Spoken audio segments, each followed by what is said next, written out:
Thank you very much. Thank you very much for the invitation to participate in this event, and so that I can explain this talk. And I also thank you for the kind introduction.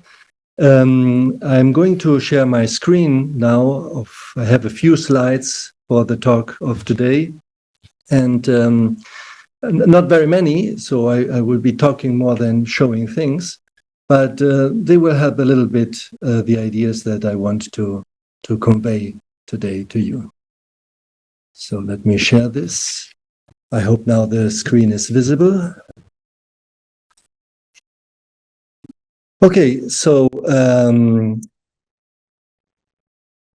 although I'm doing research in all these areas that have been mentioned in the introduction, in this talk today, I won't talk about these more technical topics that I've been doing research in artificial intelligence, nor am I going to give a survey talk about the state of the art of AI research or its possible applications, nor am I going to speculate about any future technologies that can be developed in this field. What I would like today do in the talk today is to reflect on artificial intelligence from a humanist perspective. And by this I mean that I want to reflect on what AI research can teach us about our own humanity, about our intelligence, about how we understand our intelligence, and above all, about the relationship that can exist between artificial intelligence and human intelligence. So, artificial intelligence as a research discipline exists since the 1950s, although its mathematical and technological foundations date back to the 1930s and 1940s.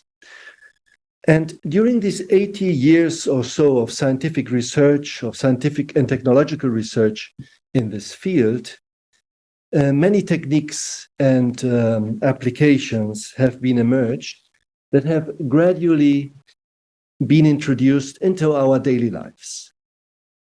And we can find artificial intelligence techniques now applied in industrial robotics, in logistics, in appliance control, in stock market investment, in consumer product recommendation, in image analysis and classification, in internet research, in internet search, in automated driving or piloting, in efficient energy consumption and strategy games like chess and Go, in text comprehension and text generation, etc., etc. John McCarthy, one of the pioneers of artificial intelligence, used to say that as soon as artificial intelligence works, no one calls it artificial intelligence anymore. But despite these decades and decades of scientific and technological research in artificial intelligence, it is still difficult to give a precise definition of what artificial intelligence is. A common description is the one that defines artificial intelligence as the science of defining computer systems that perform tasks that would normally require human intelligence. Now, this definition has accompanied and guided AI research since its inception.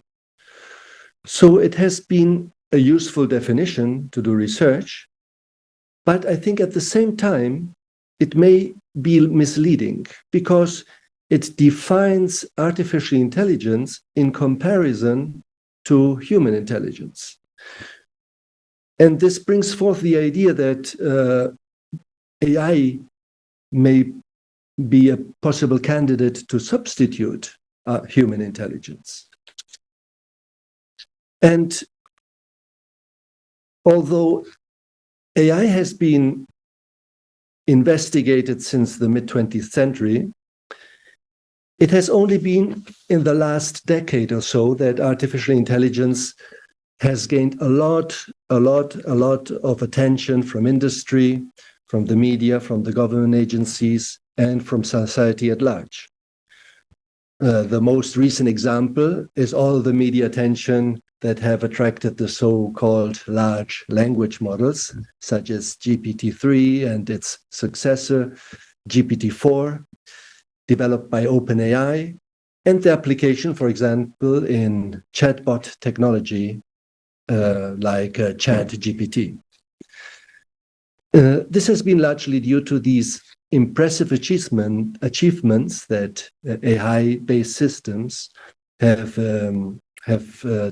done in the last decades to tackle very complex problems that until very recently had resisted being solved by computer programs, as for example, natural language processing and generation. Now, these successes of artificial intelligence have been achieved using a particular type of algorithmic technique that is known as deep learning.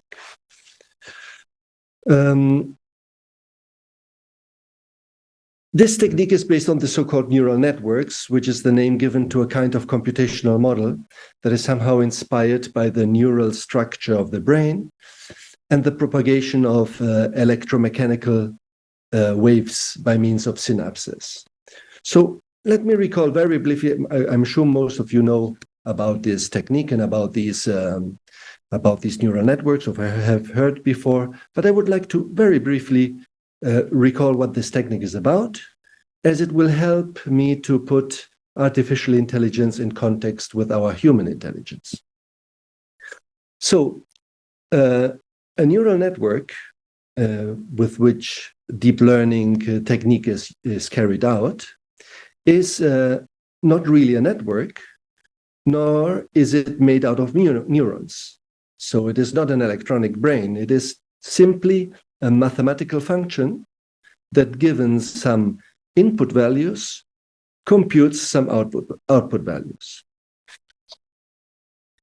Neural networks are not new to the field of AI. Their theoretical foundations date back to the beginnings of artificial intelligence research itself in the mid-20th century.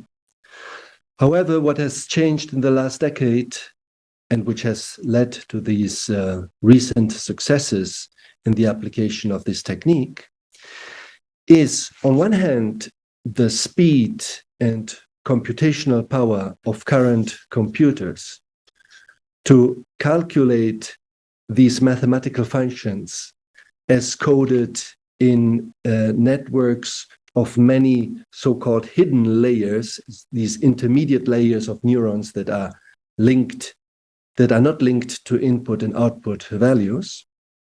And on the other hand, on the immense amount of data available to train these algorithms that implement these functions and thus are able to solve very complex problems. So the basic idea is that a team of highly skilled computer engineers set up the technique of deep learning so that it can adjust billions and billions of parameters of the model by exposing the computational system to a large number of input values. Let's say, for instance, many different kinds of brain scan images, together with the output value that identifies the appropriate category of these images. For example, whether the scan shows a particular type of brain tumor or not. It is said that the computational system thus learns the image classification function. After this training phase, once the computational system reaches an adequate success rate and is capable of distinguishing images with tumors from those without tumors, it could be included, for instance, in an automated diagnostic system to which new brain scans are fed, that still needs to be classified. So up to here, this brief explanation, but obviously I left out many things, many details, many nuances. But broadly speaking, that would be the general idea. Now, in the scientific literature, many applications of this technique are described that have already achieved an accuracy that equals or even exceeds that of human experts, leading to the expectation that perhaps in the very near future, many tasks that are now reserved to be performed by humans could be executed by AI systems, even with a better performance result. Now, this obviously raises many ethical concerns about how AI-based systems should be deployed, how they should be implemented and deployed in society. Just a week ago, we heard in the news about the US Senate hearing on AI regulation, at which Sam Altman spoke, the CEO of OpenAI, who created ChatGPT. So the urgency of addressing these concerns is becoming more and more urgent as these systems are applied in more and more situations. And in situations not for just playing harmless board games or for designing images with this technique, like this tool called DALL-E, but also for highly sensitive tasks like medical diagnosis, approving credit or parole applications, for recruiting, for facial recognition, surveillance, and even automated warfare. So for this reason, in recent years, we have seen many proposals of manifestos, declarations, guidelines, or principles that invite us to reflect on how to guarantee that the development and deployment of information systems based on AI promote the common good and do not come to harm human beings or become detrimental to our societies. In the European Union, for example, the politicians are currently developing a law to regulate the development and application of artificial intelligence, classifying AI technology according to the risk of causing certain harm.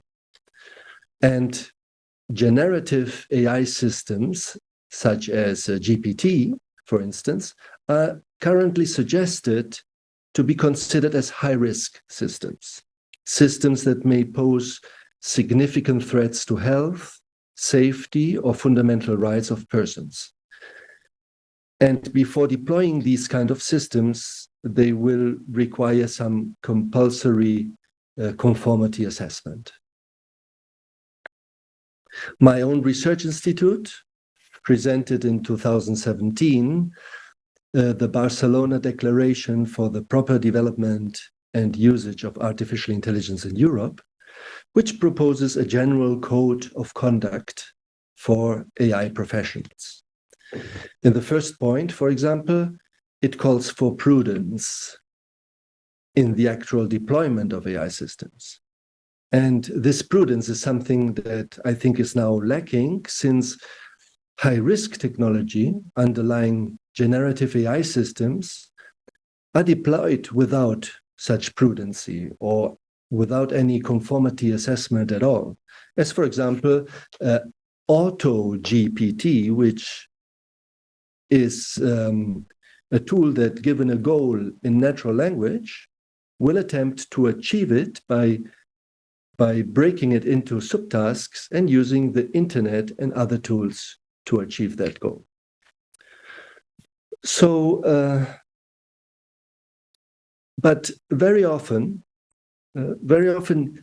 the successes in deep learning, the stories that we hear about successes in the deep learning technology that we hear in the scientific literature are usually limited to highly constrained situations with carefully designed neural networks that are generally still inappropriate for the deployment in real-world situations.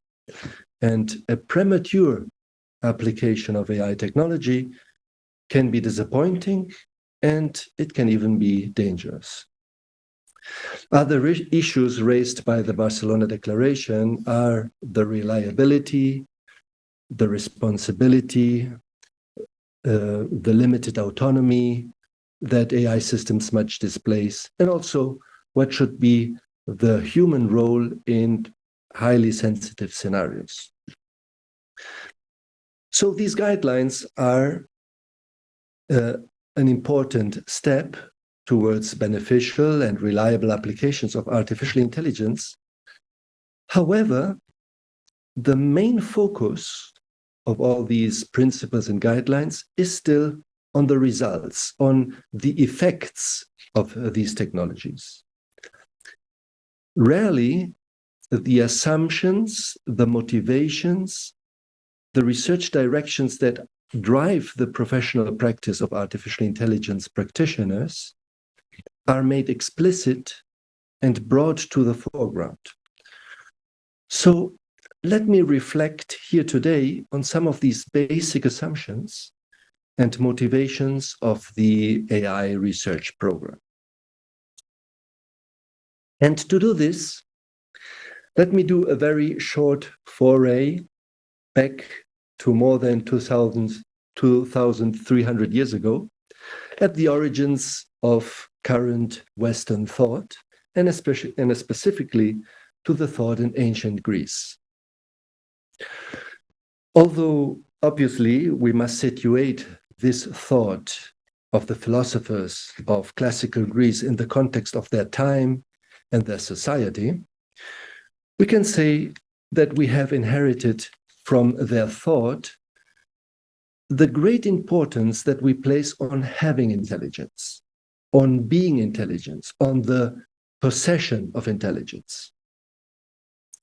The Greeks called it reason or rationality, and they saw it as a core part of the intellect, that which distinguishes as humans from the rest of living beings. And this possession of reason and intelligence has justified over the centuries that the so-called rational beings are allowed to rule over the lives of those other being considered non-rational, beings devoid of reason or intelligence. Which beings were considered to have rationality or intelligence and which were assumed not to have it has changed over the centuries, but I think we can say that the importance that we are placing on intelligence is still valid today. So the current pursuit for artificial intelligence should be understood with respect to this importance that we have given to the intelligence in Western thought. And as a consequence, on one hand, we hope to build and to program computational systems that may eventually become as intelligent as we consider us to be, that even surpass human intelligence, so as to be able to tackle humanity's great problems. And we have heard scientists and engineers expressing this kind of view, namely that with artificial intelligence, we could eventually eradicate war, disease, and poverty in the world. But on the other hand, we are also afraid of such super intelligent machines to end up ruling us, dominating us, and exploiting us, following this logic that we have applied throughout the centuries and that has justified our power structures and the dominance of higher intelligences over inferior intelligences. So the reason underneath these hopes and fears lies, in my opinion, in our understanding of this phenomenon that we call intelligence. And it is true that today many academics advocate a much broader understanding of this phenomenon, which goes beyond a limited vision of intelligence based only on reason and rationality. And we have also begun to go beyond the human sphere. And today there are scholars that attribute intelligence to animals and even to plants. But still, I think there are certain aspects of our current understanding of intelligence that are still not questioned.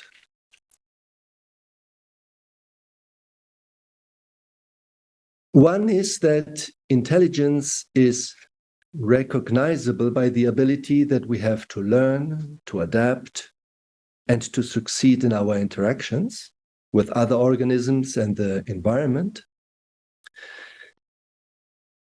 That is, we understand intelligence as something that can be observed. We can see and recognize if someone else acts intelligently or not. That it is reasonable to say that we are more intelligent if we learn better, we adapt better, we have more success. And that means that intelligence is measurable. Okay, that we can determine to some extent whether one person is more intelligent than another.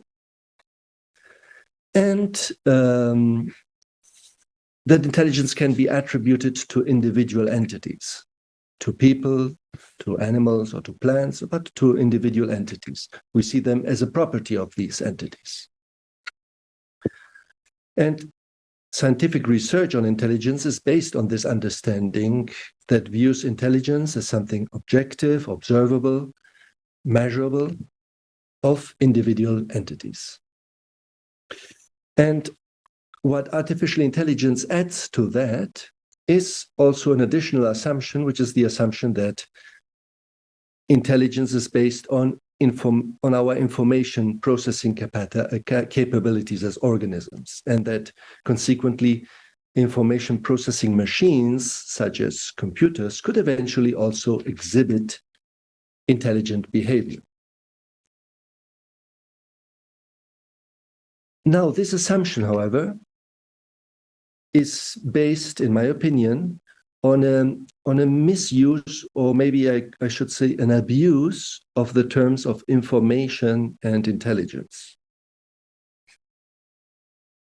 I think it is good to recall that computers essentially are data processing machines. They are not even information processing machines. So they are data processing machines with data coded and processed in digitized form. Information, however, is an abstract form of knowledge which is based on the regularities that we humans observe and perceive in the world, and which are used to predict and to control certain phenomena. As such, information is the form of knowledge that characterizes the technosciences. Now, information is actually a human concept.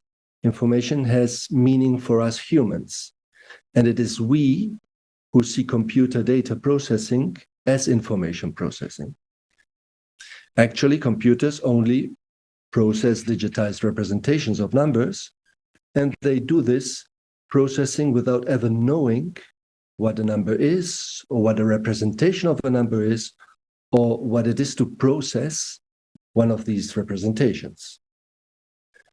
They do this processing without knowing anything at all. So our attribution of human concepts to computers is a constant. So we speak of knowledge bases, we speak of machine learning, rational agents or autonomous agents or computational creativity.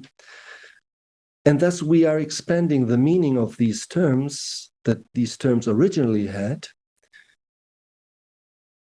but we're also generating a certain confusion about what computational systems are really capable of.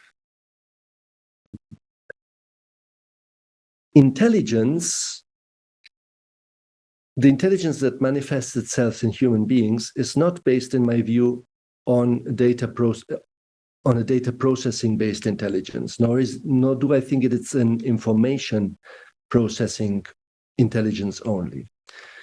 There is indeed an information processing aspect to it, but this understanding of intelligence covers, in my opinion, only one dimension of this phenomenon, which we could call the functional dimension of intelligence, since it focuses mainly on its function. So its function for adaptation, for problem solving, for achieving goals, for success, for survival. But in addition to this functional dimension, I think it is fair to say that intelligence has also an important evaluative dimension, which gives us meaning and value to what we do. It connects us with the aesthetic dimension of life, and artists, for example, exploit this dimension of intelligence very much.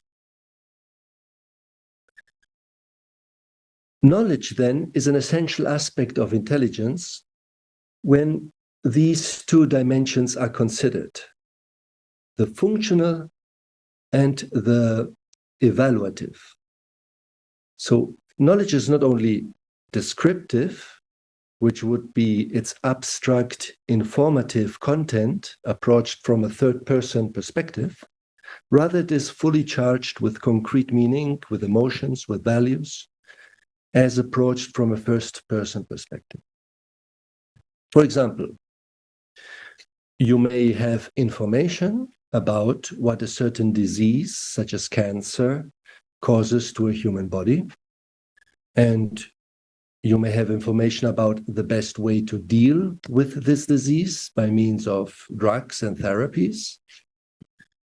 But it is a totally different matter to know how cancer is affecting your own body or the body of a loved one, and to know what it means to deal with this disease by suffering and by going through treatment with all its emotional and evaluative content. So this evaluative dimension, the same as the functional dimension of intelligence that I was talking, these two dimensions, functional and evaluative dimensions of intelligence, they are always relative to our needs as living beings. So they are both conditioned by our human biology. Ultimately, our intelligence is totally dependent on our bodily interactions with other organisms and with our environment. And we function and experience differently than other living beings. And what works and is meaningful and valuable to us humans might not be to other living beings. So our intelligence, our knowing, is relative to our needs. But this very awareness that our intelligence is always relative and contingent to our needs as human beings, this awareness actually sets us free from this relativity. So it liberates us from being caught within a particular reality that we conceptualize, that we experience, that we live in, a particular reality that we feel, that we make sense of in a particular place and time in human history. And this awareness of this relativity of our functional and evaluative intelligence constitutes a liberating intuition, because now we come to understand that this world that we live in, what we may call reality, is not reached completely through what we can eventually know, what we can conceptualize or perceive or experience about it. We come to understand that every relative act of knowing is entangled with the dimension of not knowing, or a better expression is of unknowing. This dimension of unknowing, which loosens our bond with the relativity of knowing, stands in contrast to the relativity of our human needs, and hints at a dimension of reality that is not relative to our human needs, and that for this reason is unknowable, precisely because it is not relative. And this dimension is actually the source to change our relative understanding of reality, and therefore to change reality insofar as we conceptualize this, as we experience it and we live it. And this gives us the ability to respond creatively to this reality and to be co-creators of reality, to participate in its ongoing dynamism of becoming. It is in this sense that reality is completely free, and that every creative act stems from this liberating dimension of reality. So our technoscientific progress would not be possible without this free and creative response that we have in changing our relative understanding of the world. And this is what I call the liberating dimension of intelligence. So this unknowing that I've been talking now should not be understood as a not knowing, as an ignorance. So ignorance is having a lack of knowledge about something that can be known. Ignorance can be detrimental to our survival as living beings. For example, if I ignore what a red light means at an intersection of streets in contemporary societies. So I don't claim that ignorance is a virtue. Actually, in knowledge-based societies at ours, ignorance can be very dangerous. But our knowledge-based society is based on this particular kind of knowledge that we call information, and which is an abstract form of knowledge that is characteristic of the technosciences. So scientific progress is primarily focused on generating this informative knowledge. Going back to artificial intelligence, AI can be a wonderful tool in this informative dimension of knowledge. It can be a wonderful tool for understanding the functioning of diseases, the functioning of pandemics, for a better understanding of our immune system, for example, and for the efficacy of certain drugs in tackling particular diseases, to predict its spreading and evolution, and to encourage communication and cooperation among teams of human beings, so as to tackle the challenges that humanity is facing. So AI can be a marvelous tool for managing and processing this informative knowledge that we have generated over the centuries. But it cannot be useful only by itself. AI tools have no value without integrating them with all dimensions of knowledge. So recall that the computer does only numerical computations without knowing what a number is and without knowing what computation is at all. So they don't know anything. So the role of AI should be situated in this broader understanding of knowledge and intelligence, with the functional dimension, that of information processing, but also the evaluative one, that of living and feeling and suffering and enjoying, and obviously the liberating one, the one that connects us with the creative dynamism of the ongoing becoming that lies at the origin of all reality. So for all these reasons, when we address ethical issues surrounding artificial intelligence and its implementation in society, I think we should go a little bit beyond the current understanding of intelligence as an objective, observable, and measurable property of individual entities, and from this view of intelligence that is primarily based on the processing of informational knowledge. Because by staying at this level of information processing, we do not reach the value-laden level of our experiential knowledge that is directly relevant to ethical and moral issues. But even more important, we need to recover the liberating dimension of intelligence that comes from being aware that knowing is always relative to our needs as living organisms, and that this knowing is entangled with this unknowing that is found at the creative freedom of reality itself.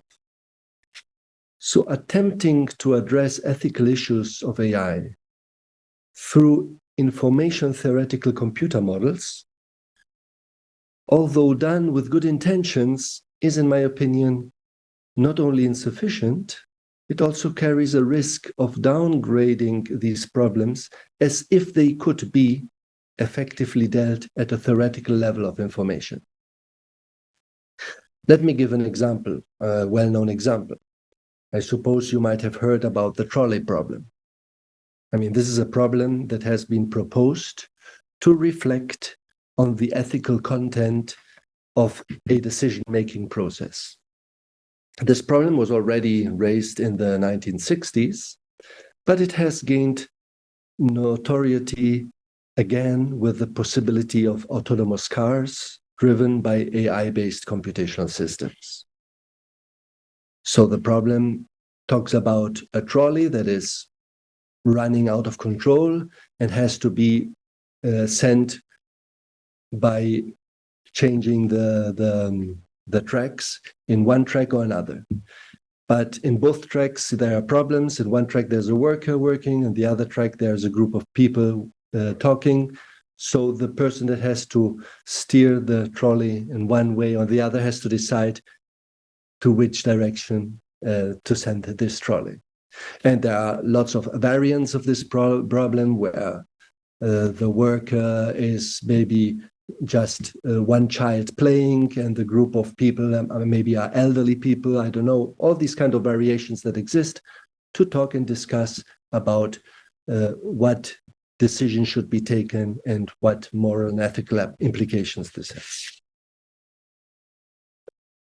Now, the limitation of the analysis of moral and ethical issues when studying problems posed in the style of this trolley problem is that this type of analysis is carried out mainly from the information functional dimension of our intelligence. It abstracting the evaluative, concrete, experiential dimension of decision-making that takes place at the specific moment of the event, and that can give rise to a totally different outcome. And it does not capture also the liberating dimension that can give rise to a totally creative solution or response to that situation that we cannot foresee at the moment. So a data processing system which knows nothing, cannot know what it means to act ethically in a human society, much less being aware of the unknowing dimension of knowledge in order to be able to respond and to act creatively in a given situation. So as a society, we need to grow and overcome the predominant techno-scientific vision of progress and problem solving. I mean, the accumulation of informative knowledge is obviously necessary to address many of the challenges we are facing in the societies today, but we also need to grow in the awareness of this creative freedom that is at the origin of all reality. And for AI research in particular, growing in awareness of our multidimensional and socially embodied intelligence, growing in the appreciation of knowing and unknowing, could help us not to get caught up in the current metaphors and the current models, so as to be able to go beyond them and to reassess to what extent AI's original goal of giving machines more autonomy and intelligence is actually valuable as a scientific goal. Could it be that we are wasting too much effort going in the wrong direction?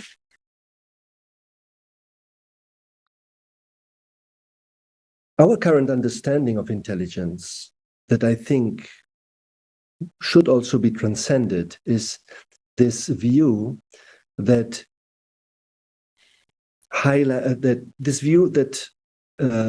that we have as intelligent as an attribute of individual entities. I believe that a view of intelligence that highlights that it is a rather systemic characteristic of reality itself, is in which we participate as human beings, might be more appropriate.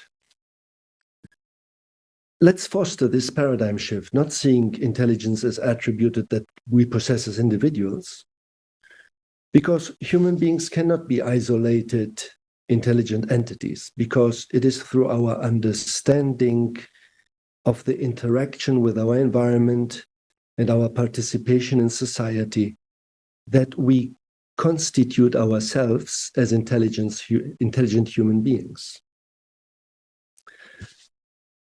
Now, the technology that we develop under the label of artificial intelligence is already transforming our reality by creating new realities to the extent that the interaction between us with our environment is also changing. And therefore, artificial intelligence also transforms this social embodied intelligence that manifests itself in our interactions. Now, it is in these new realities, which are highly dynamic and constantly changing, that the new ways of living and feeling that arise them need to be explored. We must to learn how to fully live our intelligence in all these dimensions. So perhaps we should reorient our research in artificial intelligence in the direction that promotes the creative freedom of human beings, of all living beings, of the whole environment, of reality itself. Now, are artificial intelligence tools such as ChatGPT, for instance, promoting this creative freedom? Are they fostering our intelligence in all its dimension, in the functional, in the evaluative, and in the liberating dimension? I don't know. Unfortunately, much of today's research in AI is conditioned by a few very powerful technological companies that dominate the technological development and that mainly follow the principles of economic rationality. Therefore, the AI techniques that are applied in society are mainly reinforcing the current power structures, the current distribution of power, and the inequalities that are limiting our intelligence and that are threatening our creative freedom. We should be much more afraid of the constant rationalization and programming of our human behavior through digitization and mass surveillance carried out by these big tech companies, which is the result of giving excessive importance to the functional dimension of intelligence. Consequently, I believe that AI researchers should make an effort to provide us with the technological tools that encourage the joint collaboration and collaboration of computational entities, with human beings, that are based on a respectful interaction with the environment and that foster what we could call an ecological intelligence. This shared intelligence that arises from communication, from collaboration, from open minds, in order to achieve our human fullness as living beings. Beings that on one hand are living immersed in an informative reality, but loaded with values that we experience with our knowing. But also, on the other hand, beings that are also entangled with this free and creative reality that we can only appreciate by our unknowing. And with this, I would like to conclude my talk today. And I would be delighted that you share with me your own reflections about these issues. So thank you very much.